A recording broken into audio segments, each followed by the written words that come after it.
from the city that never sleeps. 17 miles from Madison Square Garden, New York City. It's America at Night with Rich Valdez, America's favorite late-night talk program, featuring interesting guests from around the world and calls from across America. And now, here is your host, Rich Valdez. Hi there, good evening, and what's up, America? I am Rich Valdez, Valdez with an S, at Rich Valdez on all of the social media. And our phone number is 833-4-VALDEZ, 833-482-5337. If you want to join our late-night National Town Hall Forum, you're welcome to chime in on whatever topics we're discussing in the first and second hour. And, of course, in hour number 3, we can talk about anything that's on your mind with Open Phone America. So sit back, relax, and enjoy this show because we've got a lot to cover tonight. Lots of news that's breaking today, lots of news that's been in the news cycle for a little bit. And things I think that we're going to want to discuss. Coming out of the White House, we've learned that Susan Rice, who's one of the advisors in the White House, former Obama aide, is now stepping down from her domestic policy advisor role. It's unclear if this has anything to do with Joe Biden potentially announcing his 2024 reelection bid tomorrow, or if she's going to be jumping ship to maybe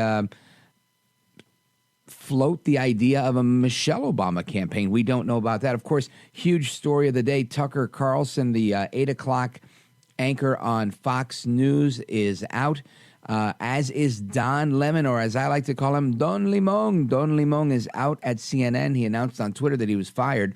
Carlson, as we hear it, just like last week with Bongino, there was talk of Carlson parting ways, and they believe it had something to do with not being able to agree on a contract and the background on the contract.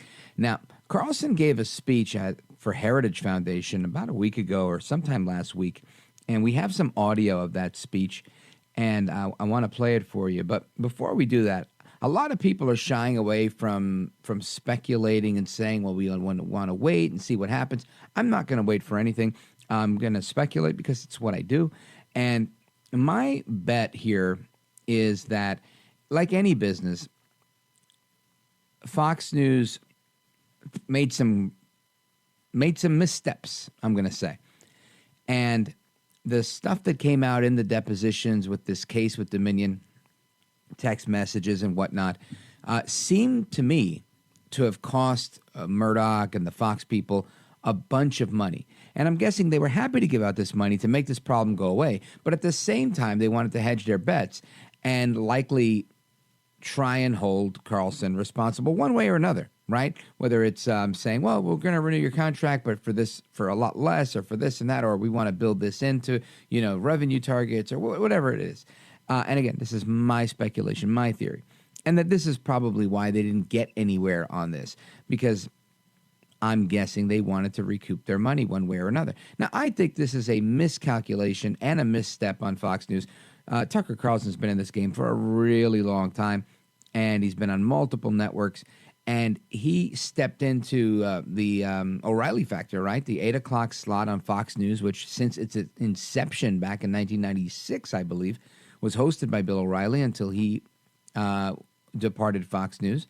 And then Carlson was officially named the 8 o'clock host. And Carlson was able to maintain that status that O'Reilly had, which was that of the most watched cable news hour in all of television, all of cable television, the 8 p.m. slot. It blew away all of their competitors. So I'm wondering if Fox is feeling a little bit more edgy, a little more ballsy, and saying, you know what, it doesn't matter who's in that seat, we're always going to get that, which I believe is false. I don't think it matters. I think it does matter, right? I don't think that just saying that you because you have this slot that somehow it's magically just the audience is going to stay there. No, I think you have to have a host that people want to listen to. And whether you like him or don't like him, whether you agree or you disagree, Tucker Carlson was that guy. a lot of people wanted to watch Tucker. A lot of people, he's a big part of their evening, just as Sean Hannity is following that. So I think, again, big misstep for Fox News. Don't know who they're going to appeal to. They'll hold on to some of their base, but I think they're going to lose a lot of people. Several people have told me that they're jumping ship and going to Newsmax. So we're going to see how that goes. But there's all sorts of reports out on how much Fox is losing in the realm of its influence and market value. So we're going to see what happens there. And we're also going to talk with Kathy Barnette from Vivek Ramaswamy's campaign. You know her from Pennsylvania. She ran for the United States Senate. Incredibly spirited campaign, by the way. And she's going to chime in on the last conversation that Don Lemon had, the last dust-up that he had, where he claimed that Ramaswamy was not dark enough in skin tone to even have a conversation with with Don Lemon on television. It was the craziest thing. We have a clip of that. We'll play it for you in a little bit. But before we get to that, I want you to hear this clip of Tucker Carlson giving a speech at the Federalist Society. And to me, this seems to be one of the reasons why they said, you know what? It's not just the dollars and cents of it. This guy makes sense. He's telling the truth. And we don't know if we like all that. Again, this is what I surmise that some at Fox or other places that may have influence over the decisions that are made at Fox. I think this is what scared them the most. Listen to this. I don't think we're watching a debate over how to get to the best outcome. I think that's completely wrong. And I've come to this conclusion, and I should say at the outset, I'm an Episcopalian, so don't take any theological advice from me, because I don't have any. I grew up in the shallowest faith tradition that's ever been invented. It's not even a Christian religion at this point, I say with shame. But I'm just saying this as an observer of what's going on. There is no way to assess, say, the transgenderist movement with that mindset. Policy papers don't account for it at all. If you have people who are saying, I have an idea, let's castrate the next generation. Let's sexually mutilate children. I'm sorry, that's not a political debate. What? There's nothing to do with politics. What's the outcome we're desiring here? An androgynous population? Is that really what are we arguing for that? I don't think anyone could defend that as a positive outcome. But the weight of the government and a lot of corporate interests are behind that. Well, what is that? Well, it's irrational. If you say, well, I think abortion is always bad. Well, I think sometimes it's necessary. That's a debate I'm familiar with. But if you're telling me that abortion is a positive good, what are you saying? Well, you're arguing for child sacrifice. Whoa. How's that for calling a spade, right? And listen, that's what you've got to do sometimes. So kudos to Carlson for telling the truth. It's a shame he won't be there, but c'est la vie, right? The guy is big enough to get together with Bongino, who also parted ways with Fox last week. These guys are huge enough to start their own network. So I think things are going to go really well for them in the future. Probably better for them than it's going to be for Fox. But Fox announced all of this stuff with a tweet saying Mr. Carlson's last program is Friday, April 21st. Fox News will air live at 8 p.m. Eastern Time, starting an interim show with multiple personalities until a new host is named. So, yeah, very exciting to get the rotating hosts. And I say that with the most facetious nature I can. It's not a good look, right? I think it's going to hurt them. It's going to hurt them a lot. It's going to hurt them in terms of ratings. And it's for everybody else to win here, right? I mean, those who don't like TV or may not want to watch anymore, they're going to jump ship. They might go to a different channel. Heck, some of them might even come to radio. So we'll see what happens with that, but we'll keep you up to speed on that. Plus, we're going to get into this conversation that Vivek Ramaswamy had with Don Lemon from CNN. And guess what? Don Lemon is out. Don't go anywhere. I'm Rich Valdez. This is America at Night with Rich Valdez.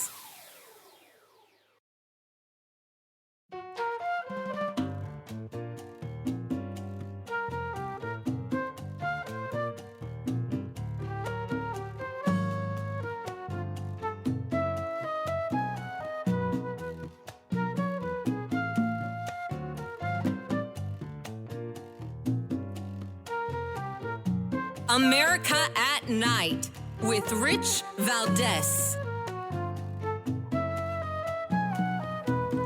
All right, America, welcome back. Rich Valdez, and our guest is Kathy Barnette, Grassroots Director and Advisor to the Vivek Ramaswamy 2024 campaign. And what we're going to discuss here is Don Lemon's conversation with Vivek Ramaswamy on CNN, where he basically tells him, look, your skin isn't dark enough. You're not black. You can't debate me or even disagree with me. We played this audio, I think a week ago when this happened. I'll give you the Spark Notes version of it. Is they get into a conversation about a number of different things. And ultimately, when he's outwitted and outsmarted by responses that he just can't match wits with, he just says, well, look, you can't debate me on this because, quite frankly, you're just not black. That's my paraphrase. That's the Rich Valdez paraphrase. Kathy Barnette, welcome to the show. Thanks for coming on. And tell us, what's your reaction to Don Lemon being dismissed shortly following this dust-up with Vivek Ramaswamy? Yeah, well, first of all, thank you so much for having me on. And let me also say that recap of yours of what went down was pretty accurate. When Don Lemon was outsmarted and outwitted and had nothing else to do, like most of those who are anti-American, he fell back on old, tired, racist tropes, because that's what it was. It was racist. But as I look at what took place today, after I finished laughing about it, you got to give it up to Chris Lick, who is the new CEO of CNN. There were several articles that came out when he took the helm of CNN, I think last year, where he kind of spouted about how he wanted to make it more balanced. Well, this is certainly moving in the right direction. He's gotten rid of a number of those who were just cancerous to any kind of real change at CNN. So whether this continues, who knows, but it's one for the good of journalism. Yeah. Now, I originally, I didn't know that Don Lemon was going to get fired today. But I did know that he made these stupid comments. And I remember hearing it and saying, oh, my gosh, it'd be great to get a reaction. We just had Vivek on this program recently and the opportunity to discuss this with you. And I said, you know what, let's definitely have that conversation. So it was a nice value add that we had this edition of Breaking News. But what is your take on, and you gave us part of it, but ultimately, when anybody, not just Don Lemon, but when anybody really goes to these old, like you said, old racist tropes of saying, look, you're just not black enough for me to have this conversation with. I personally reject that type of thing. My parents are Puerto Rican. I'm brown. I would never turn to somebody and say, listen, you're not Puerto Rican enough for me to have this conversation with, so forget about it. How does somebody get away with that? Well, you've seen it. We've all seen it for probably on steroids these past 3 years since COVID, that is what the left, those who are fundamentally anti-American, have used to shut down all conversations, not just conversations on the Second Amendment, as Don Lemon was trying to do, but conversations on the origins of COVID, conversations on whether it's a good thing to put COVID-19 positive patients inside of nursing homes, whether or not we should be closing down our economy, closing down our schools, and destroying people's lives. We were told, shut up, sit down, be quiet, just follow the experts, follow the science, trust the experts, right? And now, 3 years 15 later, days to flatten the curve. That turned into about 2.5 years. And it has created, among many things, this culture of laziness where we have a very real shortage in our number of workers or in our pool of workers, because people have gotten very used to the government just kind of rushing in with this artificial snow, as Vivek likes to call it, like manna from heaven, just falling down on people while they're sitting at home watching Netflix. People have gotten very used and trained to that. And so it's very difficult to wean them off of the teat of the government. And so, we have some very real issues. But just think about the hypocrisy. Here you have a black man who's married to a white man who makes millions of dollars every year, and he's decrying racism and his experience and his black skin and trying to use that as a way to shut down all conversations. And so again, got to give it up to Chris Flick at CNN. Let's see what happens after this. There's a lot that has to be done, but I'm very proud. And many people were inspired and encouraged by what Vivek did.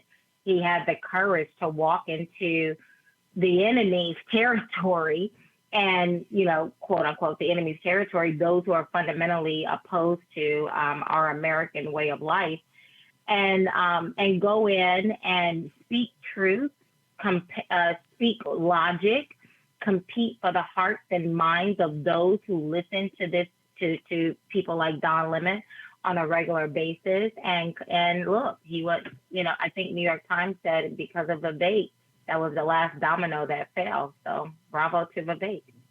All right, and we're going to play that exchange as soon as we come back from the break. But before we get to the break, I wanted to continue down this line because I think there's a lot of shakeup, right? There's shakeup at Fox News. We're seeing changes there. We're seeing changes at CNN. And I don't know that they're related in any way. I think they just happen to have come out on the same day. But what's your take? Do you think that there's a change that's happening? Is there some sort of seismic shift in media happening, or is this just mere coincidence? I'm not sure.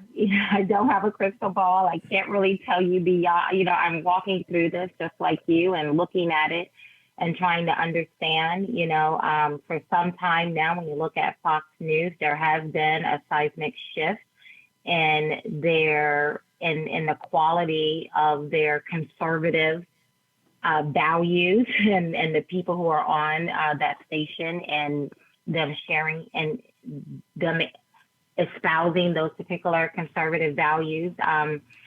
I really can't wrap my mind around why Tucker Carlson, everyone loves him. Fox Nation, I'll be very interested to see what happens there since it's essentially built around him.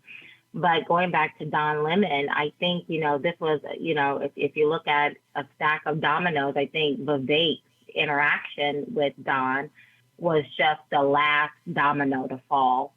And so, no spilled milk there. Yeah, and again, I just want to reiterate, we'll get into this in detail in the next segment, but Don Lemon released a statement on Twitter following his departure from CNN, saying he was shocked, he was stunned, and CNN follows up with their own tweet saying, Don Lemon's statement about this morning's events are inaccurate. So that doesn't seem to be going very well for them. Anyway, folks, our guest is Kathy Barnette. She's with the Ramaswamy 2024 team. You know her from the Pennsylvania Senate race earlier this year. And we're going to continue this conversation on Carlson parting ways and Don Lemon. Don Lemon, he's out at CNN. Don't go anywhere. It's Rich Valdez, America at Night. Our guest, Kathy Barnette.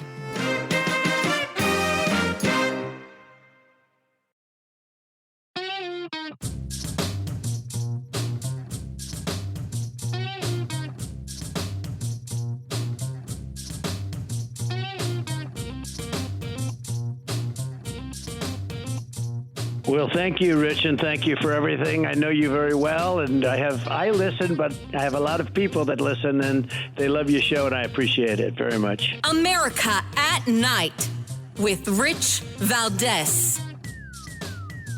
Well, here's where you and I have a different point of view. I think we should be able to express our views regardless of the color of our skin. We should have this debate I'm not saying you without me regarding you as a black man, insulting that but you're me regarding you here, as a fellow citizen. That you're That's what I think we should see. Whatever ethnicity you are, explaining to me whatever ethnicity about I'm, what it's like to be black. Whatever in America. ethnicity I am, I'll tell you what I am. I'm an Indian American. I'm proud of it. But I think we should have this debate. Black, white doesn't matter. I think we should have this on debate. The content of the ideas. If you're going to do it, you should do it in an honest way and in a fair way. And what you're doing is not an honest and fair way. Okay? We appreciate you coming on. With due respect, Don, I look forward to continuing that conversation. We'll Thank continue you. the conversation. Thank you so much. Thank you, Papa. We'll talk about China. Yes, let's talk about China. Next time you come back. Oh, thank you. Much to say on declaring independence from China. Okay. Something you can add on. All right, so much to say about China. Shoot, there was much to say about that exchange. Don Lemon basically shutting him down because he couldn't make a point, right? After he was refuted, saying, hey, I don't care, I don't know what ethnicity you are or whatever. I mean, this is very diminutive, very, very insulting in my opinion. I think Ramaswamy was a gentleman and handled it extremely well, probably because he's running for president. Otherwise, I'm sure he could have gotten a little more gangster on him because I think everybody would have. Kathy Barnette, I mean, how do you respond to that? I think the guy's a champ. What do you say? Absolutely. You respond to it in the manner in which he did. You remain calm, you keep your composure, and you continue to speak facts. And, and poor Don, if there was anything to sympathize with him on, they've had about 3 years where he could say stuff like that and it would have worked. So I'm sure, he's just going back to his own personal experience that when he says things like, you can't talk to me about being Black because you're not Black, that would have worked before. And now all of a sudden, I think, when you begin to bring on real issues like, grown men twerking in front of 6-year-olds, you can no longer tell people, shut up, sit down, be quiet, you're a bigot. And, because people are now watching what happens when you're quiet and you don't say anything and you're allowed these foolish ideas to take root in a society. It begins to corrupt good morals. And that's what you see when you have grown men, again, twerking in front of a group of 6-year-olds. And so it just didn't work for Don. He thought it was going to work because it's worked in the past. But it's also a symptom of a much larger problem in our culture is that we have this cultural movement from those who are anti-American, who focus on our diversity and who would tell us that our strength is our diversity. Because I'm Black, I'm a woman, you're Puerto Rican, I think you said, you're a man, that these are our strengths. They're not. The thing that has made this country strong is that very strong-willed, stubborn individuals came together as one around a set of ideals. And it is those ideals that you see Vivek constantly championing, because you have many in our culture right now who are calling for a national divorce. I mean, anathema, God forbid. Instead, what Vivek is out here doing, one of the many things he's doing, is bringing about a cultural revival, because I believe that is what we need. I believe we need Americans to begin to remember what it actually means to be an American, and it doesn't start with the color of my skin. Yeah, I think that's true. I think that's true. And it amazes me that this is even part of a conversation that we're having, where we have to say that, the color of our skin doesn't matter in a country where, I think everybody and their mother, except for a handful of racists, supported the ideas espoused and put forth by the Reverend Dr. Martin Luther King. And today, many of those ideas come into question. Right? People saying, no, we don't care about the content of your character. We care about the color of your skin. It's just amazing to me that we're in such a place, Kathy Barnette. How do we get out of this place, politics aside, in terms of the culture war? How do you envision that happening? Yeah, Vivek says often, fear is contagious, but courage is contagious too. What you saw Vivek doing, walking into CNN, sitting down, keeping his composure and speaking truth, that is courage. And so we have a number of people who are also running for president who have said they will not take interviews from CNN, MSNBC, and others. Why? Because according to them, they've said they're mean, right? And so if you think about it, if you can't sit in front of Don Lemon and go back and forth with him, how are you going to ever sit and have the courage to sit across from Xi Jinping and deal with the very real issues that we're contending with? So one, let's begin to display courage again. But secondly, let's go back to what does it actually mean to be an American? And again, Vivek talked about it, family, faith, family, patriotism, being proud of our country, individualism, right? Being proud of of the work of what we've built in our work and things like that, and not allowing others to tell us to sit down, shut up, be quiet, just follow the science, listen to the experts. We understand what is happening, and let's begin to do those things. All right. Now, Kathy Barnette, if people want to learn more about the work that you're doing with Ramaswamy 2024, how do they hear from you? How do they check out the campaign? Yeah, you can go to Vivek2024.com. That's V as in victory, IVEK 2024.com. Learn more about him. You can also find Vivek on Twitter. Me, I'm at Kathy for Truth. Outstanding. Well, I want to thank you for being with us and shedding light on this. I think it's an important topic, and I hope to have you back on soon. Absolutely. Thank you so much for having me. You bet. All right, folks, more to come straight ahead. There's a few headlines that I want to share with you because as we continue through the evening, I want to get into a few things. One of the stories that's coming out baffles me. I'm just total incredulity here. In Texas, there's cattle that have been found dead with tongues and organs cut out. No blood was spilled. These are not fake headlines. These are real headlines. A UFC fighter is now wanted on an arrest warrant for, guess what? For fighting. Yeah, that's happening. And a Disney World worker has been taking videos up the skirt of theme park guests for years, according to deputies. Somehow that doesn't shock me that somebody was videotaping up a woman's skirt and they happened to work at Disney World. Boy. And an Ohio man attempted to burn down a church that hosted a drag queen brunch and story hour. That's according to the Department of Justice. So don't know how real that is, but we'll take a look at that as well straight ahead. Don't go anywhere. Plus your calls, 833-482-5337, 833-4-VALDEZ. This is America at Night with Rich Valdez. Call now, 833-4-VALDEZ. That's 833-482-5337. 833-4-VALDEZ. That's Valdez with an S.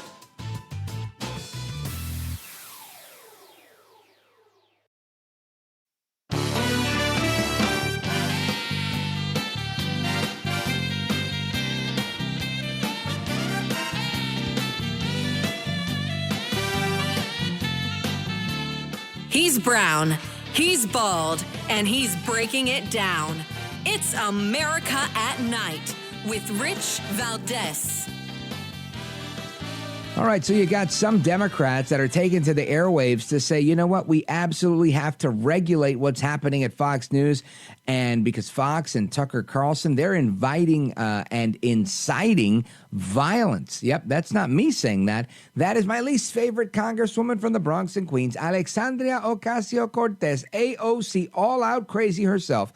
She was on MSNBC yesterday, and here's what she said. We have very real issues with what is permissible on air. And we saw that with January 6th. Mm-hmm. And we saw that in the lead up to January 6th. And how we navigate questions, not just of freedom of speech, but also accountability for incitement of violence. This is the line that we have to really explore through law as well. And do you think media organizations or social media platforms should be accountable for the role for being platforms for incitement?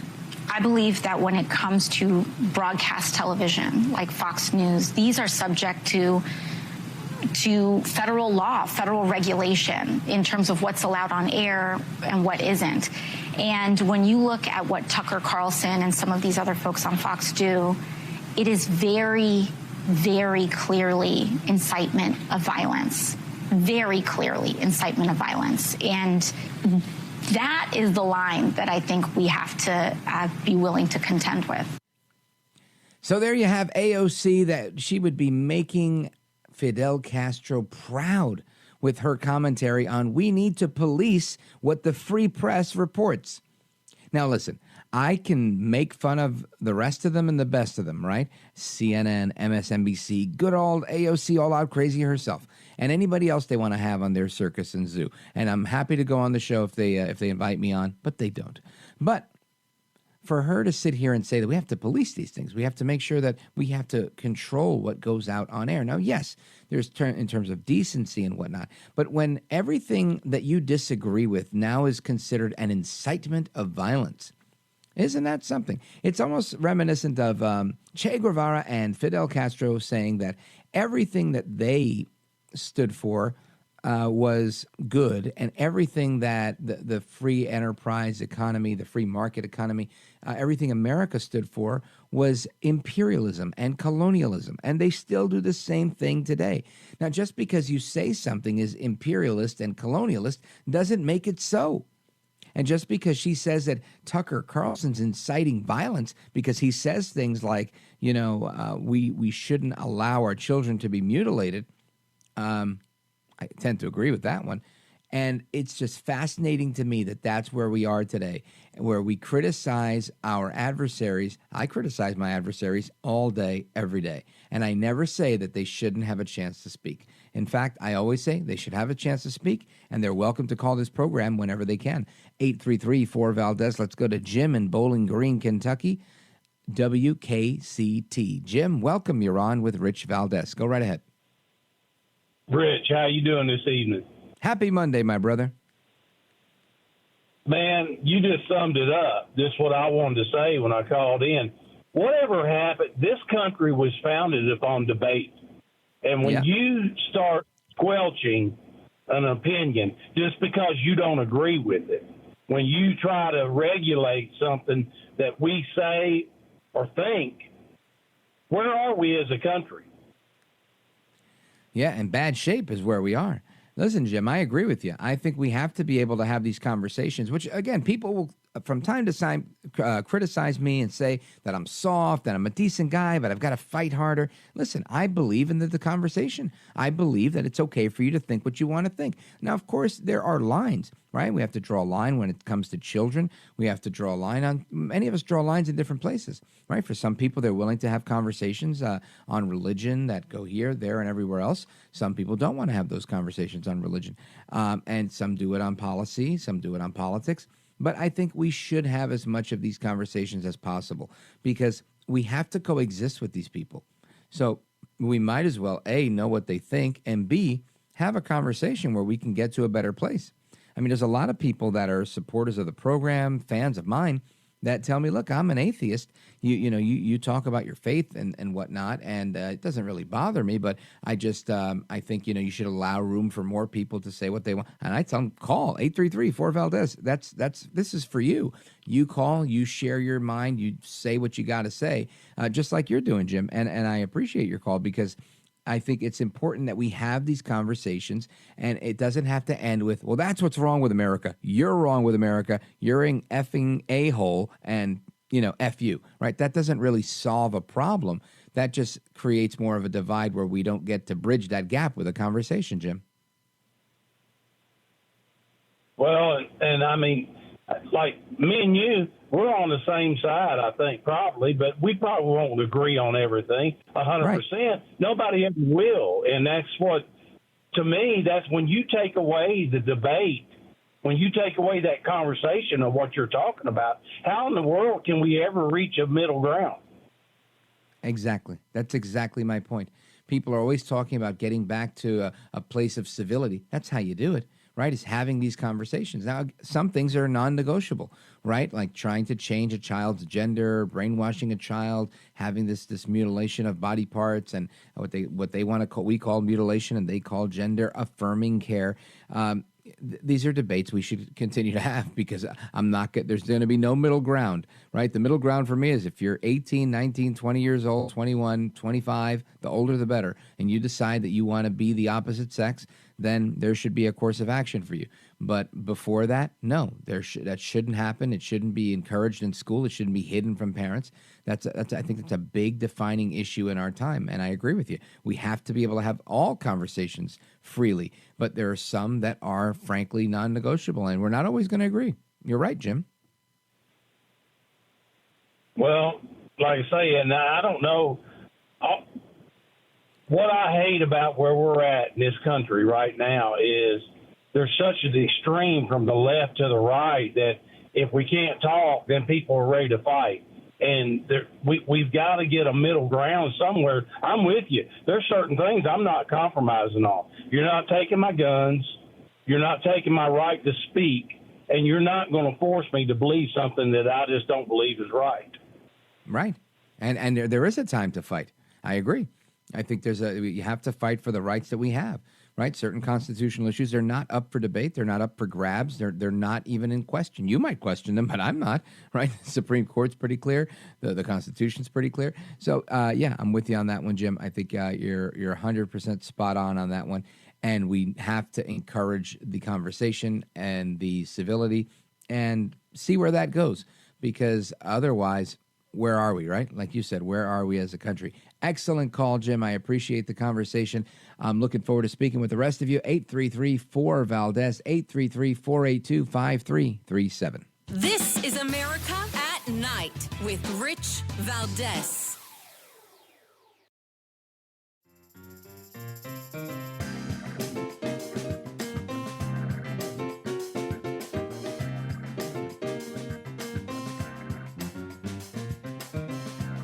America at Night with Rich Valdez. All right, so there was these cattle found, like I mentioned, with their tongues and organs cut out with no blood spilled. Authorities in Texas are saying that 6 cows were discovered dead on various properties along a state highway that spans 3 counties this week. The Madison County Sheriff's Office, they're saying that while investigating the death of a 6-year-old cow, they received 5 similar reports in the area near College Station, that spanning Madison, Brazos, and Robertson counties. Now, the Sheriff's Office reported that other comparable mutilations have been reported across the United States, and authorities are collaborating to investigate what's going on. This reminds me of back in the days when people were finding like goats that were found dead, and they thought it was a mystical, mysterious creature known as a chupacabra. This was happening back in Puerto Rico back in the 80s and 90s. Anyway, authorities said the 6-year-old cow had a clean, precise cut that removed the hide around one side of its mouth as well as its tongue with no trace of blood spillage. The remains of the cow were not scavenged by any predators or birds, according to ranchers, who also noted that no signs of a struggle were found in the grass around the cow. The sheriff's office noted that each cow had been mutilated in a distinct location with no signs of struggle or disturbance. Look at that. Now, 2 of the cows had external organs removed in addition to being mutilated in a similar fashion. There were no footprints or tire tracks discovered in the vicinity of the deceased cows, according to the Post. As of now, the cause of death for all 6 cows is unknown. Now, authorities have not yet commented on the case, and I'm just curious to know. Again, I make light of this, but this was a big deal back in the days when everybody was thinking about the chupacabra and in Puerto Rico. And I'm thinking, is there like a new chupacabra that's like a chupavaca, right? A cow sucker that's destroying them, removing their tongues, sucking their blood, and leaving them for dead with no tire tracks or footprints? I don't know. Is this some sort of crazy environmentalist that's saying, I'm going to get you for your methane farts, you darn cow? I don't know. But I think it's messed up either way. Speaking of the environment, we're going to have a conversation on the environment because, it was Earth Day a couple of days ago, and we're going to talk about Earth Day a little bit later as well. I got some scoop on that. Anyway, it's Rich Valdez. America at Night continues right after this. Don't go anywhere.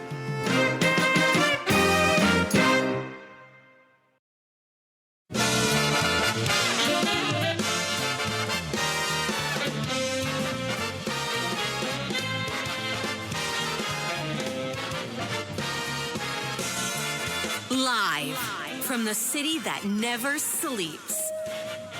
17 miles from Madison Square Garden, New York City. It's America at Night with Rich Valdez. America's favorite late night talk program featuring interesting guests from around the world and calls from across America. And now, here is your host, Rich Valdez. Hi there, good evening, and what's up, America? I am Rich Valdez. Happy Monday, hour number 2 of our program. If you want to join the conversation, our phone number is 833-482-5337, 833-4-VALDEZ, and that is Valdez with an S. You can also chime in online, all of social media, at Rich Valdez with an S, and let your voice be heard. Now, a couple of headlines. I'm not sure if you heard about this one, but CNN fired Don Lemon. Tucker Carlson has parted ways with Fox News. There's a lot that we don't know about yet. I don't think he was fired. There seems to be a disagreement over contracting, just like there was with Dan Bongino. But we'll get to the bottom of that eventually. Susan Rice has stepped down from her role as domestic policy advisor. And Joe Biden is scheduled to, it's rumored that he's scheduling an announcement for president as early as tomorrow, Tuesday. So we're going to keep you posted on that one. Plus, his partner in crime, Kamala Harris, or as I like to call her, Que mala eres, the vice president. Que mala eres, of course, is Spanish for how bad she is. Que mala eres, the vice president, was at the University of Miami on Friday, and she says that climate anxiety is taking a toll on all of our young people. Listen to this. Last time I was here, I was at the Aspen Institute, and I know there's some people here who were part of organizing that, where with Gloria Stefan, we talked about what is happening in this region and what's happening in our country and in the world on this issue. And there were young leaders there who I met with before I went on stage, and I said, tell me how you're talking with your peers. How are you experiencing this issue? And they hipped me to something and a phrase that I had not heard before. They said, they talked about climate anxiety. Climate anxiety. The emotional, the psychological, the mental toll that the knowledge about this crisis is taking on our young people. So climate anxiety is what they're talking about. They started with global cooling, then global warming. Now it's climate anxiety following climate change.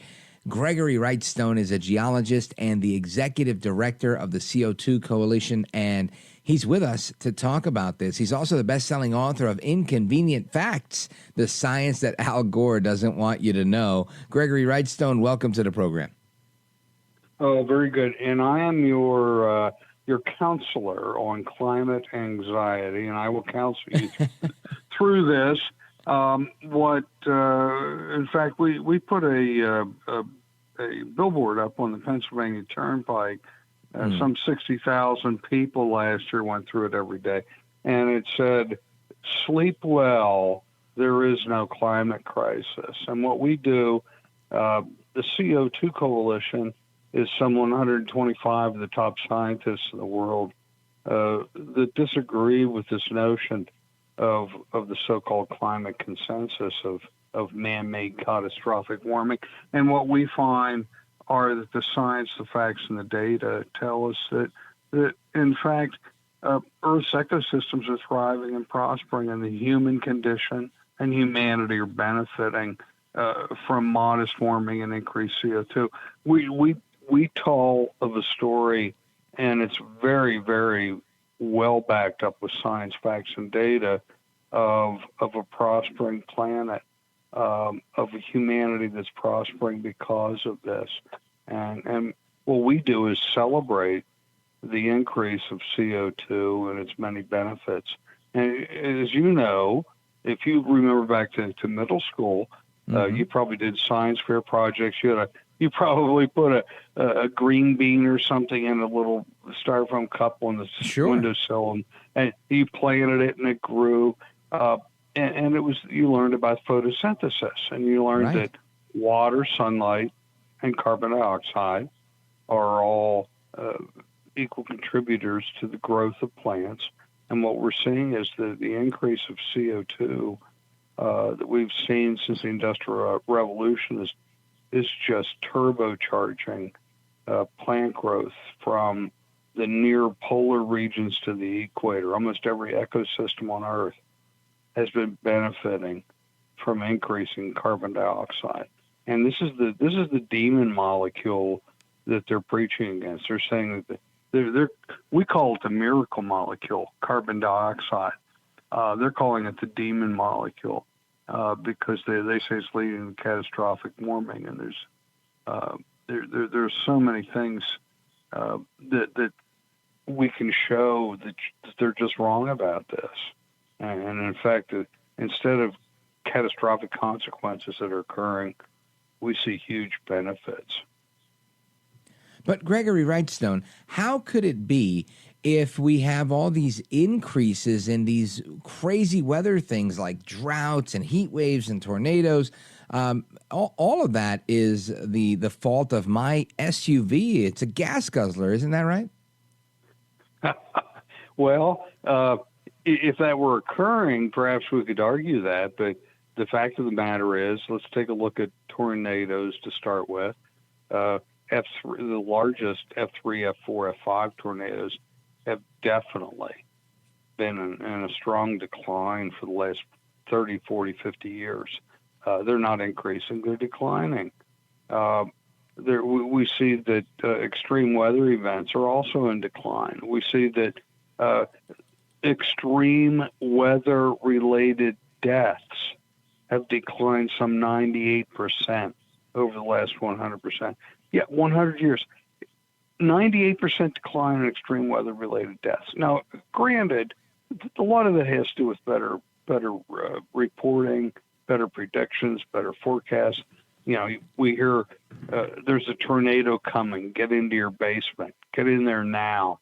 And we do that. Yes, there's no doubt, but it's completely contrary to what we're being told of increasing death.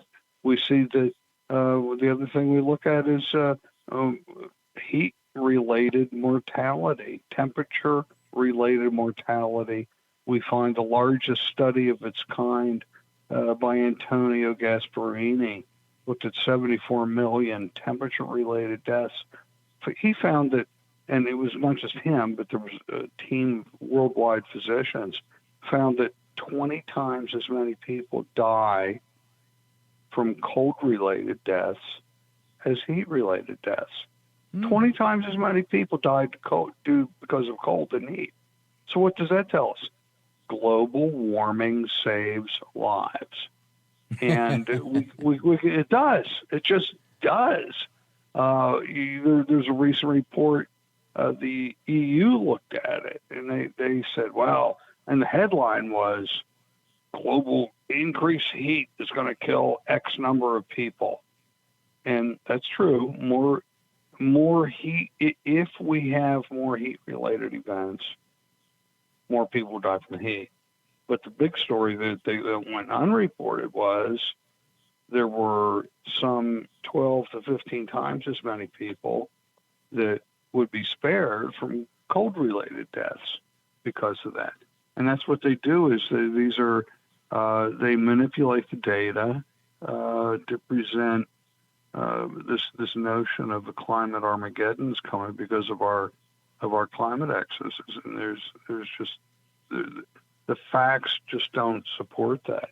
But they're supported with a media that tells nothing but this so-called consensus of catastrophic warming. Folks, we're on with geologist and executive director of the CO2 Coalition, Gregory Wrightstone. He's the best-selling author of Inconvenient Facts, the science that Al Gore doesn't want you to know. And so far, I mean, you talk a good one, sir. It makes sense to me, but I'm going to run this by my other counselor. His name, John Kerry, and his advisor, Jen Psaki. Let's see what they have to say about it. Folks, don't go anywhere. We're on with Gregory Wrightstone, and we're coming right back. This is America at Night with Rich Valdez.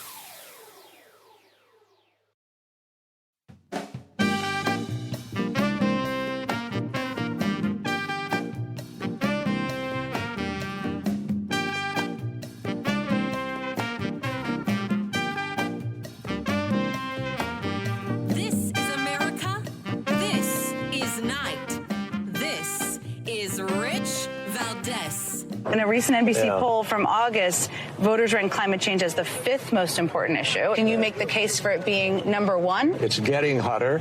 there are going to be more intensive weather events, and it will cost us an awful lot more money. So as that happens, as people see their farms, the crops ripped away or their homes destroyed, you watch the pressure grow. And I believe we're in a transformational moment. I think this will be one of, if not but it'll be one of the top 3 issues in the 24 presidential election. No question in my mind. All right, that is America's climate czar, John Kerry, on with former White House press secretary and now MSNBC host Jen Circleback Psaki, Silent P. Of course, our guest is Gregory Wrightstone. He's a geologist and the executive director of the CO2 Coalition and the author of the best-selling book, Inconvenient Facts, the science that Al Gore doesn't want you to know. And, of course, he is our climate anxiety counselor. Gregory Wrightstone, what do you think about what John Kerry just said? If we look at recent polls, and not just recent, but polls over the last several years, show that case after case after case, climate change rates at the very bottom of people's concerns. The most recent one, they had 15 different subjects, from energy, cost, whatever it is, and climate change was 15th. And wherever you get it, wherever we have these polls, it's the bottom-rated concern. People aren't concerned about this. They're trying, and with the push, and it's every day we hear about it, but yet people have this great time. And we have. What we see, Rich, is that over the last several years, people have had and seen a great distrust of experts, haven't we? We've seen that, with the COVID, we've seen that people were told that were experts have proven to be wrong time and time again. And not Dr. Fauci. Oh, yes.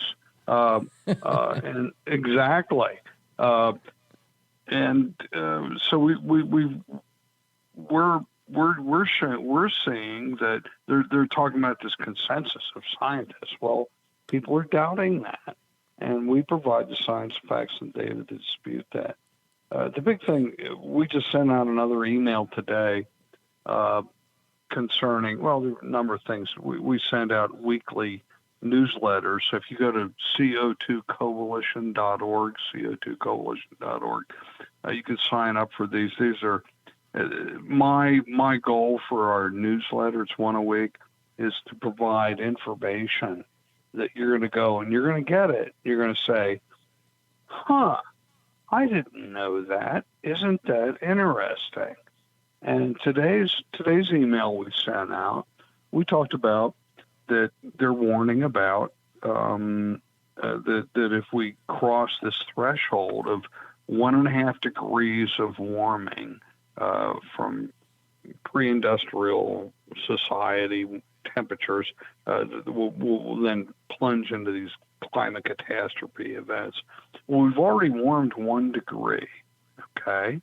So what they're warning against, we can't get another 0.5 degree warming of warmer than what we are today. Well, okay, well, let's take a look at that. And what I did in this email today was, okay, well, let's take a look. 1/2 of 1 degree Celsius equates to about 0.9 of a degree Fahrenheit. Less than 1 degree of Fahrenheit that we usually here in the United States look at. How can we solve that? If you move a little bit higher elevation, 500 feet higher in elevation, or if you move 30 miles further north, that would be the equivalent of 0.9 of a degree Fahrenheit of warming. So you could solve that by just doing that. So, for example, if you're in Myrtle Beach, South Carolina, you could move 30 miles north up to, let's just say, Wilmington, and you will change that temperature that they're warning. They're telling us that 0.5 degree of warming that we're going to see is going to be catastrophic. Well, no, it's not. It's not at all. We see that same amount of warming between 10 a.m. and noon virtually every day of the year. So no, this is just ridiculous. And you talked about my book, Inconvenient Facts. I'm just going to brag a little bit. it was yesterday. It was #1 bestseller on Amazon once again. Nice. It's been just hugely successful. People just love it, and the reason is I'm a scientist, but I write and I talk about things that the regular Joe off the street or Jane off the street can understand in a reasonable manner, and we present as science, facts, and data that they can digest and understand to find out that no, we're not going into to this climate catastrophe that they're predicting. So you mean when AOC says that the world is ending in 12 years, that this information is not accurate? Well, if you look back over the last 40 years of predictions, you'll find that virtually all of them have failed. They've all predicted terrible consequences and horrible events, and none of them come to pass. And you know, we look at things like fires and floods and sea. Well, why don't we just talk? Let's talk about sea level for a moment. Do we have a few minutes to do that? I think we have about a minute and a half. All right. Well, let's talk about sea level. The United Nations says the Maldives, an island chain in the Indian Ocean, is the most at-risk island. All right. The highest point on the island is 14 feet above sea level. 15,000 years ago, the Maldives were also just above sea level. In that 15,000 years, sea level has risen 400 feet. The Maldives continue to grow. It's a geologic process known as accretion. Over the last 15,000 years, 400 feet of sea level rise. The island has grown to accommodate that sea level rise. But what they're saying is, well, and bear in mind that the best estimate of sea level rise to 2100 is about 7 inches.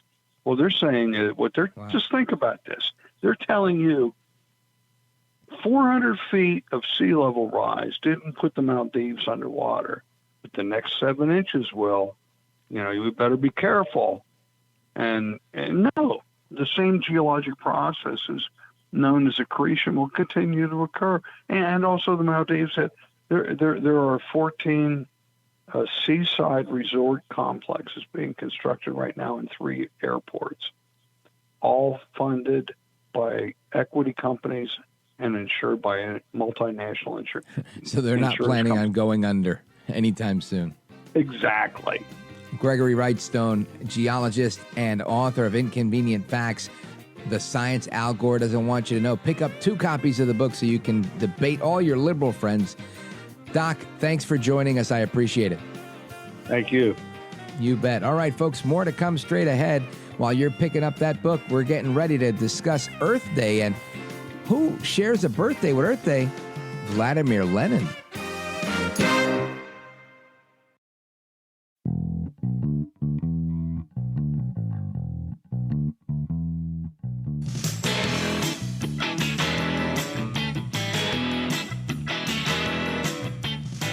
Rich Valdez, who again will do a fine job, and I know you'll enjoy listening to him. This is America at Night with Rich Valdez.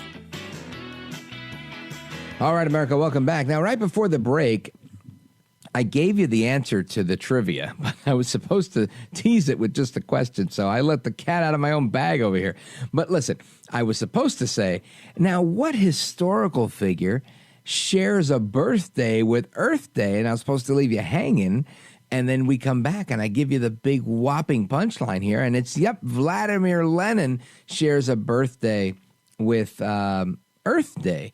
And I tend to think that it might be a little bit more nefarious than we think. It's just a coincidence, right? But to make sense of it is the eponymous communism historian known as Jimmy from Brooklyn, New York.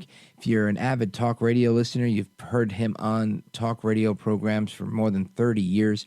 He was featured in the film Enemy Within. It's a documentary that you could catch on Amazon Prime with Trevor Loudon. Excellent film.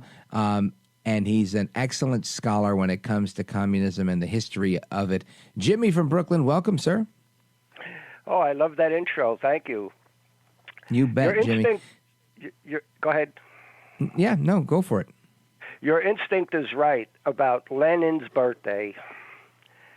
Lenin's birthday is Earth Day, and it was founded. Here's a little bit of a trick the communists tried to do.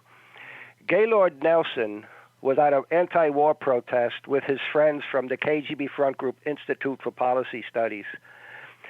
So Gaylord Nelson in 1970 declared Earth Day, but it was the next year, if I'm understanding it here, it was the next year that he openly said April 22nd is Earth Day. Well, anyway, it's Lenin's 100th birthday, so in honor of Lenin, they created Earth Day. The idea that we have to destroy the American and the free world's energy sector to save the planet. It's absolutely brilliant. Now, this goes back to Marx.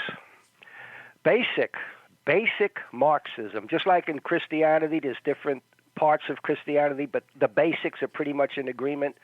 Mm-hmm. Basic Marxism, you got to have the farm workers against the farm owner, the tenants versus the landlord, the factory workers versus the factory owner. So you had the poor or the oppressed versus the oppressor. But when you get a country like America and most of the modern countries, you can't kind of incite people that way. So how do you pull people into the communist movement? Well, you got to. One way is to convince them that the fossil fuels we use are destroying the planet, and to save the planet, we got to destroy our energy sector. It's brilliant because you could get in the room with 100 of the most militant environmentalists and ask them, "Is anybody here a communist?" And they may say no. But if you ask anybody here an anti-communist, you may get a couple of hands up, because you have good people who believe we're destroying the environment. So they don't know it. They're actually working for communism, because and the this communists is the term the communists came up with, called a useful idiot, isn't right? A useful idiot, that's right. And we have useful idiots all over the place. I had Christian friends years ago, devout Christians, who went out in the street to rescue drug addicts and prostitutes. And it was so hard talking to the prostitutes. Some of them actually thought and actually think that their pimp really loves them. So logic doesn't matter, truth doesn't matter. We all see it, but some people just can't see it. That's how it is with some of these people working in the communist movement. They just don't realize it, and it's almost impossible to convince them otherwise. Now, the old way of war, and the communists actually wrote about this, the old way of war, the enemy attacks your oil depot, your oil refinery, they attack your factories, they bomb and kill the people. Well, look what the communists succeeded in America. They didn't bomb our factories. They got us to send our factories to communist China. They didn't bomb our energy sector. We're destroying it. They didn't bomb us. They're killing us with the virus and fentanyl and heroin. It is really brilliant. Now, that sounds like a new thing, something novel, but 2,500 years ago, in The Art of War, Sun Tzu, who is the best theoretician on war, philosopher of war, said that armed conflict is the most primitive form of warfare. So 2,500 years ago, there were people realizing armed conflict is primitive. So out of that, you get economic warfare, racial warfare, environmental warfare, gender warfare, everything else. It is and absolutely of course, psychological brilliant. warfare. Oh, yeah. They got the idea that parents will take their kids to have their genitals mutilated. The KGB is probably giggling like schoolgirls in the Kremlin, what they've been able to achieve here. And a lot of people don't want to understand that. But if you read the communist press and the Soviet press, they lay out what they're going to do. Then they brag when they achieve it, and then they say what they're going to do. So in reality, I don't even call it any longer a communist conspiracy, because all of it was written about. How do you think I was able to expose things 35, 36 years later? Well, and tell us a little bit about it. How did you go about that process? Well, as a kid, I was interested in communism. I had friends who grew up under communism or fled communism with their families. So I heard about people who lived under and fought against Hitler. I had friends that, some of them, it was pretty rough. I had a friend that they weren't allowed to have toys. So every time I went there as a little kid, I brought toys to play with them, and I gave it to them. I go back a few days later, the toys are gone. It turned out the father, who grew up under communism and Hitler, he wanted his kids to grow up tough. He didn't want 6-year-old kids shouldn't play with toys. It's going to make them sissies. So some people trying to protect their kids for the reality of the harsh real world, some of them in some cases were denying their kids toys because they thought the world is tough, it's rough, you got to be tough. And Jimmy's coming here playing toys like little kids, 6, 7 years old. I mean, it's incredible.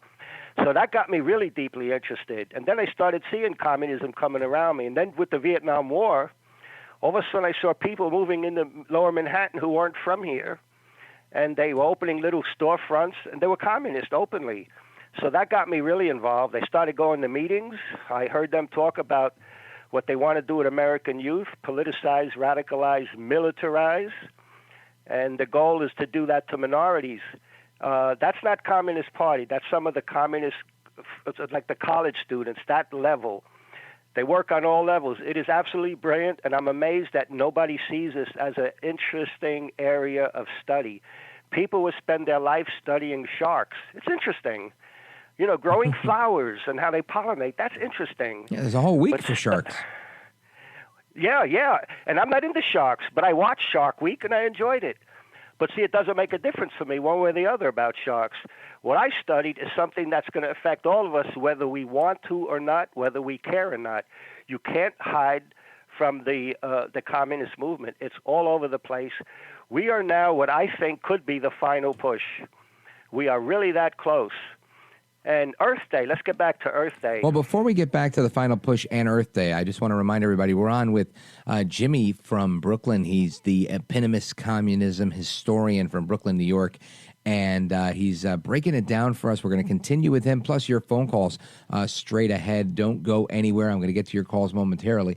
866-505-4626 is our legacy line, always available. And, of course, the Valdez hotline, 833-4-VALDEZ, 833-482-5337.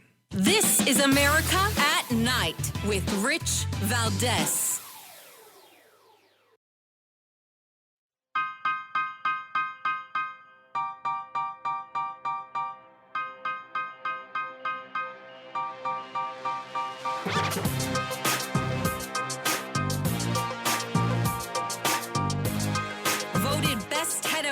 In live late-night radio 6 years in a row.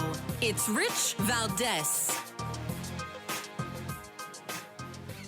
All right, America, welcome back. Again, our number 833-4-VALDEZ. Let's go to Todd in Atlanta. We're talking about the environment and Earth Day and how it's really Lenin's birthday. Todd on WGKA. Go right ahead. You're on with Rich Valdez and Jimmy from Brooklyn.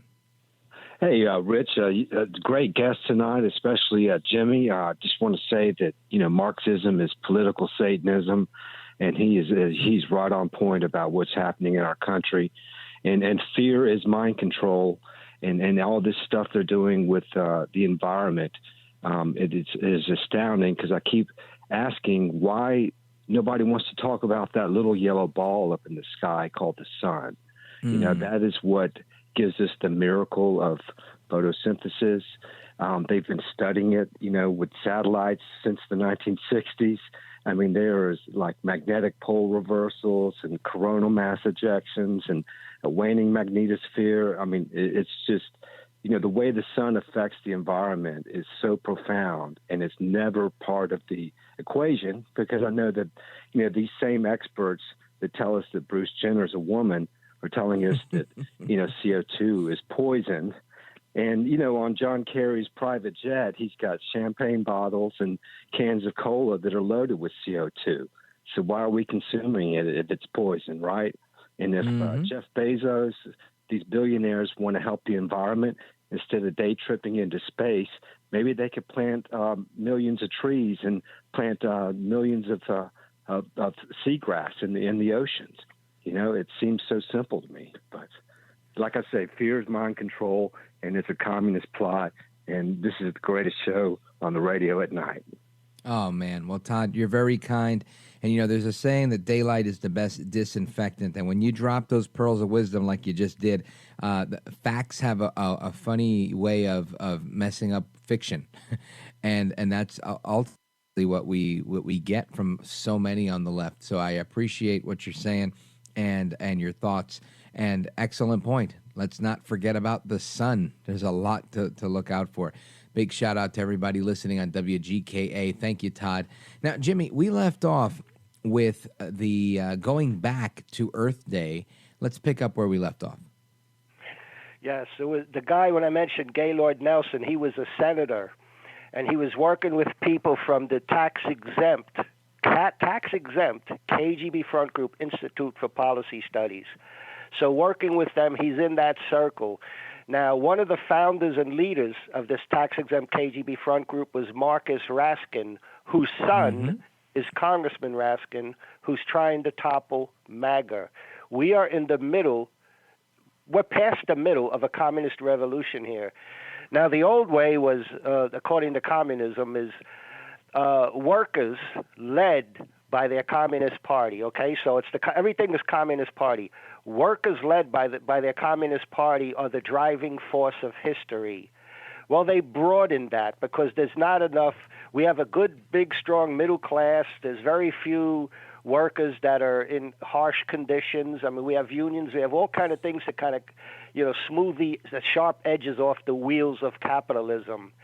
So they broaden it. It's not only workers led by their Communist Party, it's blacks led by their communist, gays led by their communist, women led by their communist, feminist, transgenders now, youth, and they pull it all together.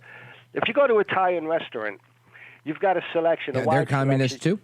The Italian restaurants? No, I'm just making an analogy for some people that need an analogy. You go to an Italian restaurant, or Mexican or Chinese. Italian restaurant, you go in, you got 4 or 5 different sauces, several different pastas, several different cheeses, several different wines. There's variations of it, different combinations of it. So it's a very broad selection, but it all pulls together. You only get it at that Italian restaurant.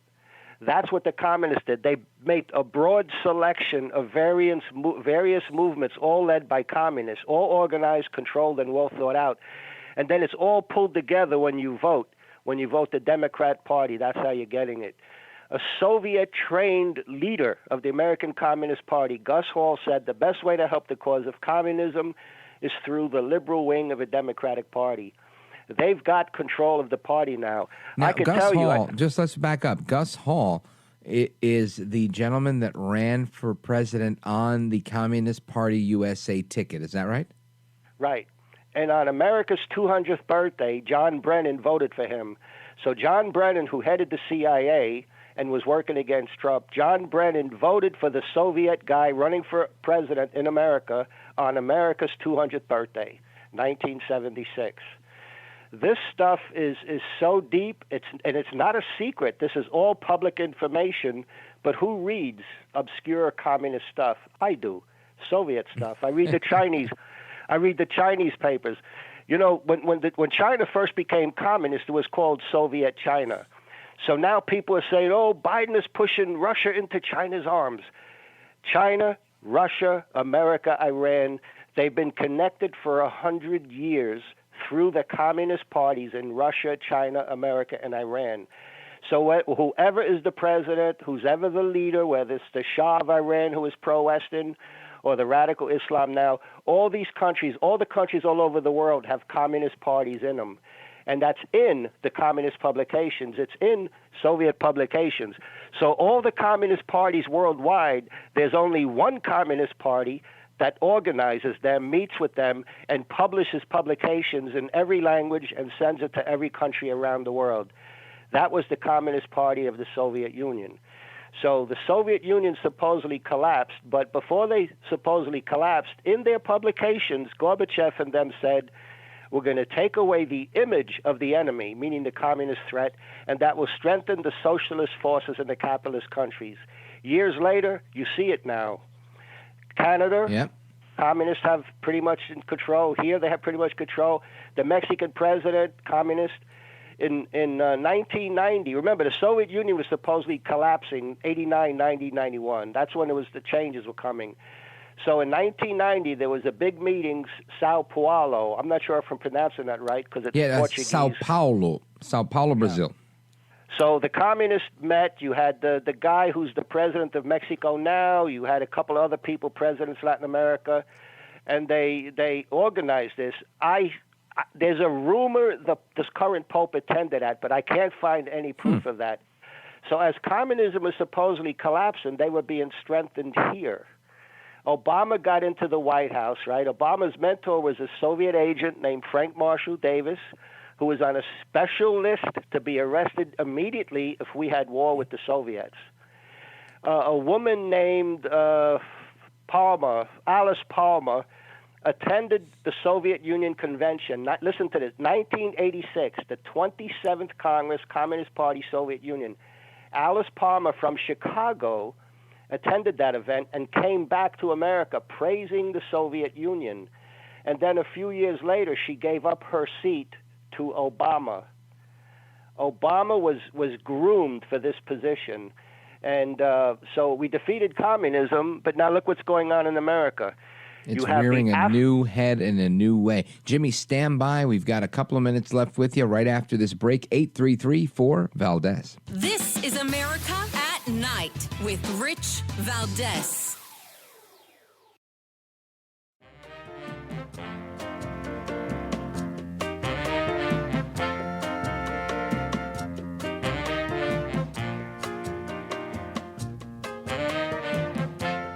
Call now, 833-4-VALDEZ. That's 833-482-5337. 833-4-VALDEZ. That's Valdez with an S. All right, America, welcome back. We're talking about the roots of Earth Day and how it shares a birthday with Vladimir Lenin, the communist movement that is afoot, and how warfare might be conducted without any type of conventional arms. Jimmy from Brooklyn is our guest. Jimmy is a historian on all things communist. And Jimmy, for those that are listening that are skeptical, that say, oh, this guy is a McCarthyite, this guy sees a communist behind every bush, what do you say to the skeptic to help them understand? 30 seconds. We have 150 million dead bodies to prove the communist threat.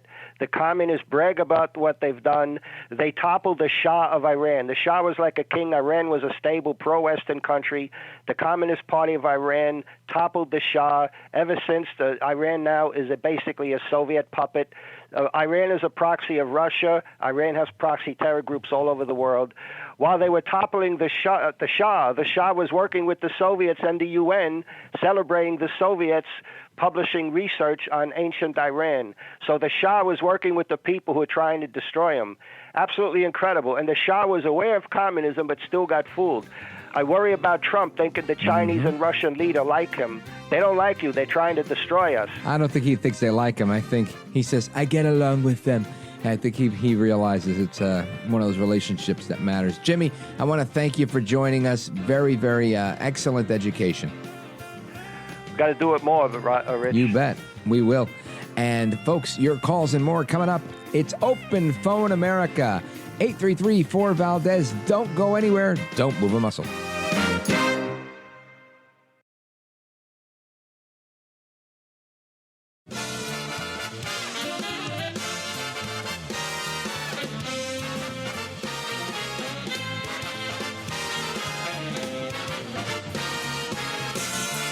Live from the city that never sleeps. 17 miles from Madison Square Garden, New York City. It's America at Night with Rich Valdez. America's favorite late-night talk program featuring interesting guests from around the world and calls from across America. And now, here is your host, Rich Valdez. Hi there, good evening, and what's up, America? I am Rich Valdez, Valdez with an S, at Rich Valdez on all of the social media, and I want to invite you to join our late-night National Town Hall Forum. Give us a call. Let your voice be heard. 833-4-VALDEZ is the phone number. And this is a time-honored tradition. Of course, this show, going back to 1978 when Larry King created Open Phone America, maintains that tradition. It was upheld by Jim Bohannon for 30 years. And here we are continuing that tradition tonight with you all that are listening. Pick up your phone, give a call, chime in on the conversation. Now, some of the headlines that I'm looking at tonight that we've been discussing. CNN's fired Don Lemon. Susan Rice is stepping down from her role as a domestic policy advisor in the White House. Some are saying she's going to go advise Michelle Obama on a potential White House bid. I say absolutely not. I don't believe the Obamas will ever run for office again. It would mess up their cash flow, but I could be wrong.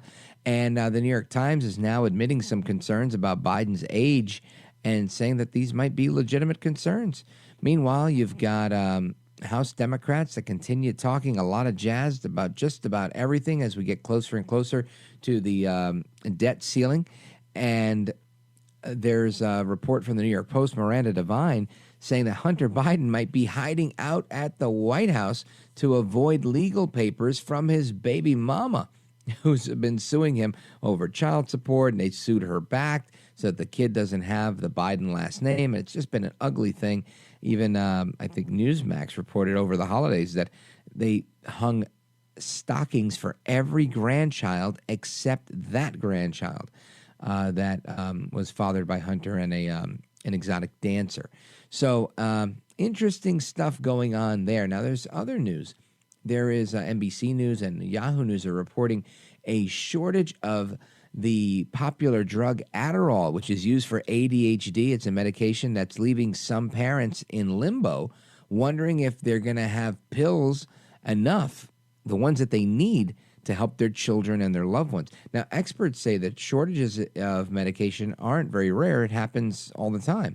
But a shortage of the ADHD medication in this category seems to be worse than any other we've seen. Now, Jessica McBride is one of the parents who's in medication limbo, and not a good place to be, right? This is an unsettling and unfortunate place to be for many people, because they're saying, you know what, I'm in really bad shape, or my child or family loved one is in really, really bad shape. So it's an interesting place to be, and I'll continue on that vein a little bit.